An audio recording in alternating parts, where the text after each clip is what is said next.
video ni hanya untuk perempuan yang nak mengandung sahaja. Yang tak nak mengandung, yang child free, yang fondan, tak payah tengok video ni, okay? So, Dr. Rai, founder Susu Everything ni, dia hantar semua flavor susu dekat I sebab nak I test secara jujur. So, Dr. Rai jangan sentak kalau saya cakap tak sedap, okay?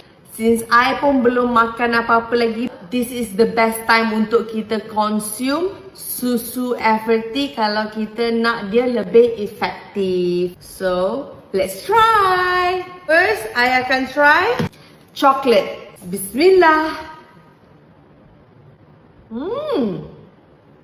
Rasa dia guys, biasa je nya. Dia rasa macam coklat biasa, susu coklat biasa yang kurang manis, tak ada bau kambing. Ini sedap ah. Dia rasa macam dark coklat sikit, so I suka lah. Korang tahu I suka dark coklat kan. Perisa coklat, I rate 9/10. Next kita nak try susu kambing perisa madu kurma. Bismillah. I tak rasa kurma tu. Yang ni I nak rate 4/10 guys. Strawberry ya. Bismillah. Rasa dia guys, biasa je nya. Rasa strawberry lah. Nak expect rasa apa? Takkan rasa jagung pula. So yang flavor strawberry ni I rate 6/10. Next kita akan try flavor taro.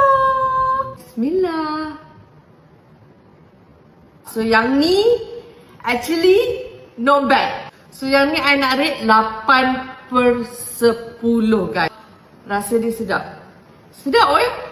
Next kita nak try rock melon. Bismillah. Rasa dia guys luar biasa weh. I tak expect diorang boleh buat susu untuk TTC yang rasa sedap macam ni. Dia rasa macam honeydew yang Korea punya susu tu. Yang ni saya bagi 10/10. Susu kambing, perisa, coklat dan juga kulit kayu manis. Yang ni memang I minum hari-hari guys. So I dah tahu dah rasa dia macam mana. So let's try once again. Bismillah. Yang ni rasa paling healthy untuk I rasa. Dia rasa macam ubat. Tapi dia sedap. So not bad.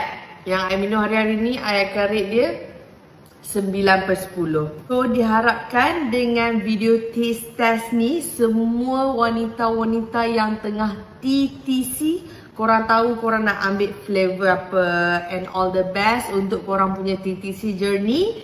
Semoga kita sama-sama dapat baby.